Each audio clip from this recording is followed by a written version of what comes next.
Mesdames, Messieurs, bonjour, ici le Docteur Astro. On se retrouve pour une étude de cas. Aujourd'hui, Jeffrey Epstein. Voyons voir un peu ce que nous raconte le thème de ce cher monsieur.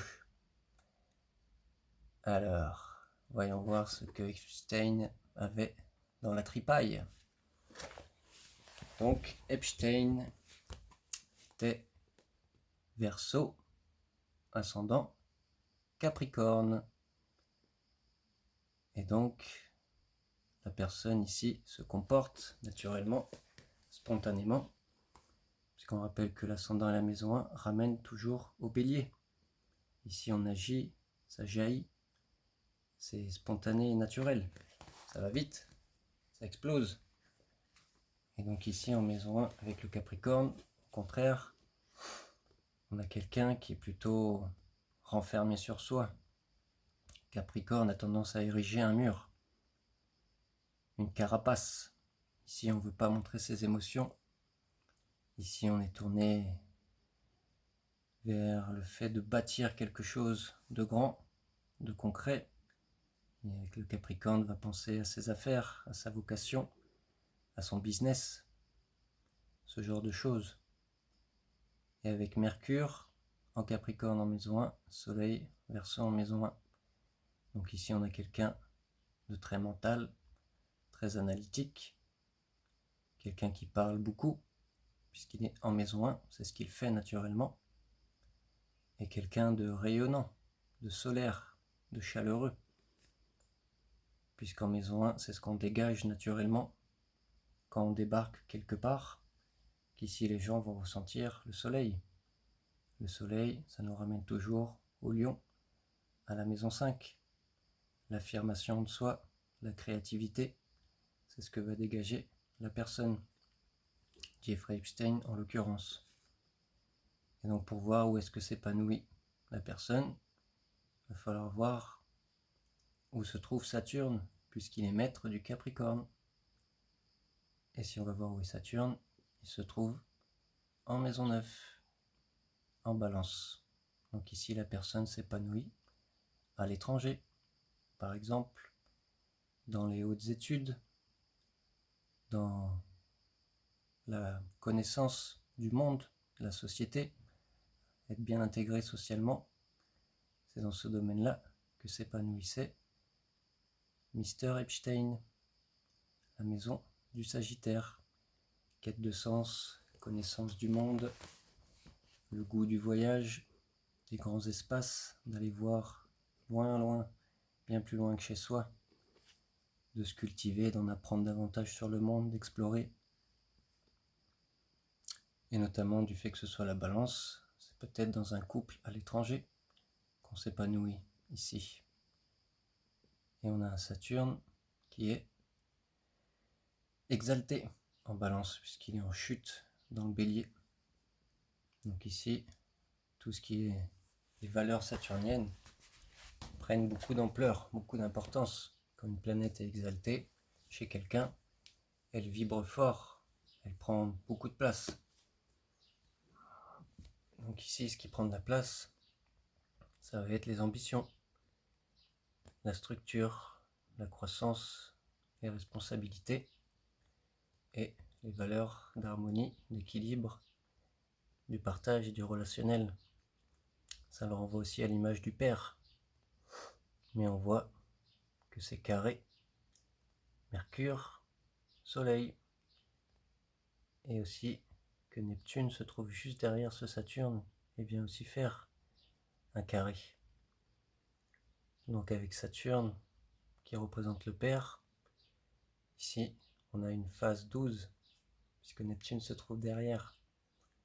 Donc on a quelqu'un qui peut manquer de compassion et d'empathie, puisque c'est ce que va représenter Neptune.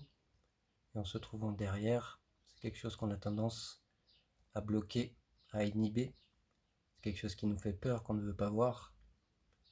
Donc l'image du père, et ensuite l'image, du moins comment Epstein s'est forgé, un noyau dur. ça a pu manquer de compassion, d'empathie, d'universalisme.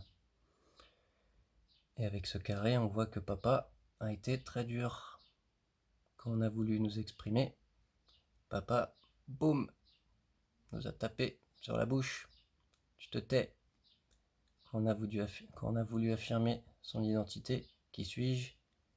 Boum, papa, il a dit, tu te tais encore une fois. Ici, on nous empêche de nous construire en tant que personne. On nous empêche de parler, de communiquer. Et pareil, si je prends le soleil dans l'autre sens, carré Saturne, carré Neptune, ici la personne, elle est très dure, très froide et rigide, et elle est dans les choux avec Neptune. Ici, quand on parle de qui suis-je, quelle est ma vision, mon idéal, carré Neptune, je ne sais pas. Je suis noyé dans un océan, dans un marasme d'illusions. Ici, ça peut clairement donner quelque chose qui sombre dans la drogue, l'alcool, la médication. C'est toujours la même histoire, les conflits à Neptune. On va toujours se perdre, se noyer dans des produits de toutes sortes pour décrocher justement ici de la responsabilité du fait d'être quelqu'un, de penser et de dire ce qu'on pense. Avec Neptune, il y a toujours une noyade à l'horizon. Et donc, son comportement, Epstein, quelqu'un de quand même mesuré, Capricorne, quelqu'un d'intelligent, mais complètement largué. Avec ce carré à Neptune, on a vraiment du mal à savoir qui on est et à voir quelle est l'image qu'on a dans le miroir.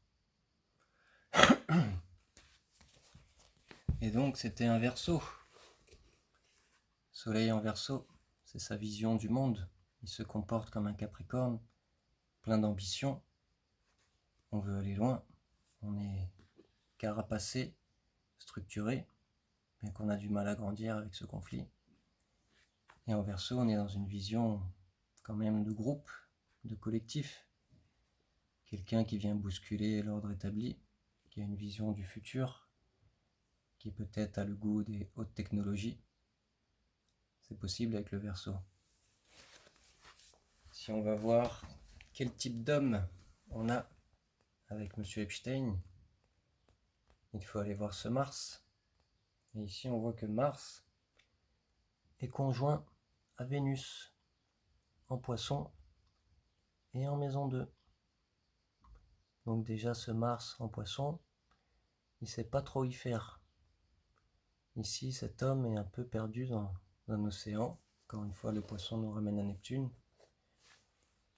Ici, un Mars en Poisson, on peut avoir des qualités d'artiste, de guérisseur peut-être, quelqu'un de médiumnique, c'est possible avec un Mars en Poisson.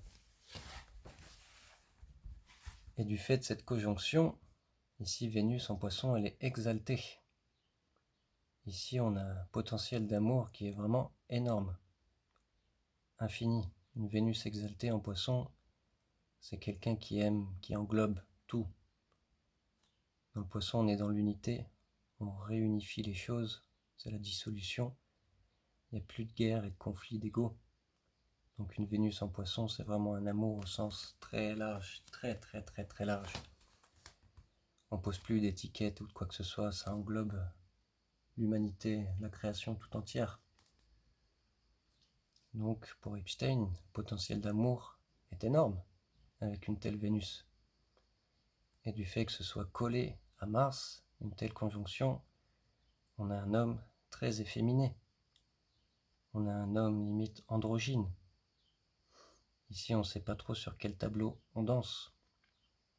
Et en maison 2, maison du Taureau, c'est quelque chose de très concret, de terre à terre, matériel, le corps, le rapport au corps. Et donc Mars-Vénus, quand c'est conjoint comme ça, surtout dans le thème d'un homme, ça a tendance à nous gratter fort au niveau de l'entrejambe. Parce que Mars, on est dans le désir, la passion. Quand Vénus est vraiment conjointe, le besoin, l'envie est très très forte en permanence. Ici, ça nous gratte terriblement. De plus qu'en maison 2, on est chez le taureau. Le rapport au corps, à la sexualité, se faire plaisir, profiter de la vie, de la matière, ça prend tout son sens en maison 2. Mais donc, on voit que chez cet homme, comme je dis, on ne peut pas déposer d'étiquette sur les signes. Une Vénus en Poisson qui a un potentiel d'amour énorme, de bienveillance. Ici, on peut avoir un potentiel de mensonge et de roublardise tout aussi énorme, puisque le Poisson, il peut vous faire un magnifique sourire et vous entuber bien profond. Ça peut être un bon petit filou, comme pour le Gémeaux, puisqu'ici Mercure, si on prend les domiciliations, Mercure en Poisson, par exemple, est en exil et en chute, et Mercure en Gémeaux est en domicile et en chute. Et quand Mercure est en mauvais aspect, c'est donc la carte d'identité de ce signe, une partie du moins. Un Mercure rouge avec en conflit ou en mauvais aspect dans son signe, on retrouve le mensonge, la tromperie, la duplicité. On vous vend du rêve et on vous la fait à l'envers. Ici, on a quelqu'un de très fusionnel qui ne peut pas se séparer de la femme. Ils ne font qu'un. Cet homme ne peut pas se retrouver tout seul, puisque la femme est collée à lui. Il a besoin d'avoir une femme, une fille collée à lui en permanence. Ici, les désirs sont énormes. Et en maison 2, encore une fois, en taureau, c'est vraiment très concret, très prenant, matériel. Donc ça ne m'étonne pas que son penchant sexuel ait pu tourner comme ça a tourné. Et on peut voir qu'il a une lune en bélier. La lune nous ramène toujours au corps, à nos besoins. C'est là où on se nourrit. Et donc cette lune en bélier, elle a besoin d'agir. Ici, on est en feu. On a le corps qui bout. On a besoin de faire. On a besoin de s'activer, de bouger.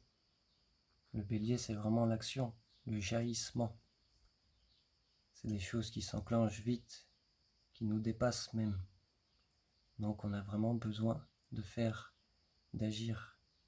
Et le bélier a aussi une forte libido. On est encore une fois chez Mars. Donc la lune en bélier peut avoir un gros besoin de sexualité notamment. Et on peut voir que cette lune, ça le renvoie aussi à sa mère. C'est l'image qu'il a eue de sa mère. Si je regarde la lune et Vénus, il a eu les penchants d'une mère très impulsive, très réactive, comme il l'a lui-même, du coup. Ce sont ses émotions. Ici, on a quelqu'un d'explosif au niveau émotionnel. L'émotion ici, elle pète, ça explose comme un volcan. Et avec Vénus, il a eu aussi l'image d'une mère très empathique, très fusionnelle, très sensible. On a quelqu'un de très sensible chez ce Epstein. Le Mars en Poisson est traversé, encore une fois, par beaucoup de choses. En Poisson, c'est un bain d'émotions, d'inconscient collectif. Avec Vénus collée, on ressent vraiment énormément de choses. Mais ça n'empêche pas qu'on puisse tourner à la perversion. Et donc cette lune est carrée à l'ascendant. Donc il avait lui-même un gros problème avec son corps, ses émotions, avec sa mère, avec les enfants. Parce que la lune représente les enfants, ou l'enfant en soi. Donc on a un gros problème avec l'enfant en soi. On est en conflit frontal. Et si je reviens à ce Mercure, ici en Capricorne, je disais qu'un mauvais Mercure peut être dans le mensonge, la tromperie. Ici on voit que ce Mercure est quinconce à Pluton. Et ce quinconce, c'est une phase 8. C'est un quinconce qui est après l'opposition, qui revient. C'est pas un quinconce qui est devant, en phase 6. Qu'ici, la personne est vraiment sur la défensive. Ici, on a quelqu'un en position agressive, qui est dans le conflit. Quelqu'un qui cherche la merde, clairement. Puisque c'est de la maison 1, c'est vraiment du moi. Et avec un quinconce à Pluton, en phase 8, on est vraiment en conflit et en position agressive. Autodestruction, somatisation chronique. On ne supporte pas que les autres soient comme ils sont. On veut toujours avoir raison. Une phase 8, c'est apprendre à mettre de l'eau dans son vin. Donc ici, la personne est vraiment en conflit avec l'autre. C'est tout de suite la guerre. Et si je reviens au Soleil et à Mercure, on est en maison 1.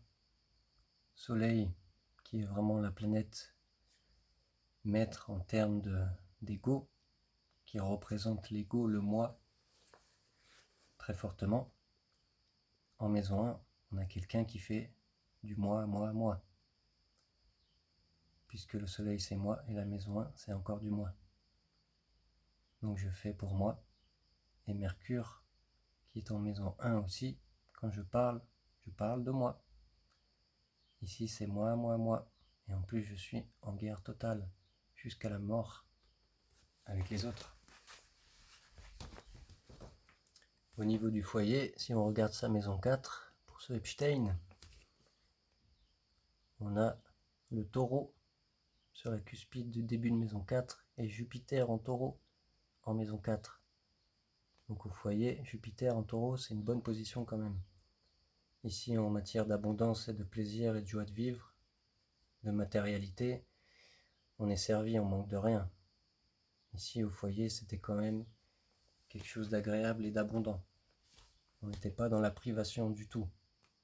Et on voit ces sextiles à ce Mars. Donc Jupiter en taureau va faire gonfler tous les aspects qui représentent le taureau. Le plaisir, la chair, la sexualité, l'argent, toutes ces choses.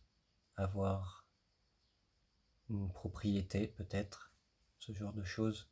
Tout ce qui va être en lien vraiment avec la matière, très concret. On est dans la possession. Jupiter vient gonfler cet aspect-là. Donc on a quand même un foyer chaleureux, bien vivant. On a peut-être beaucoup de monde à la maison dans l'enfance. Jupiter représente aussi la société, le sens, la place qu'on prend.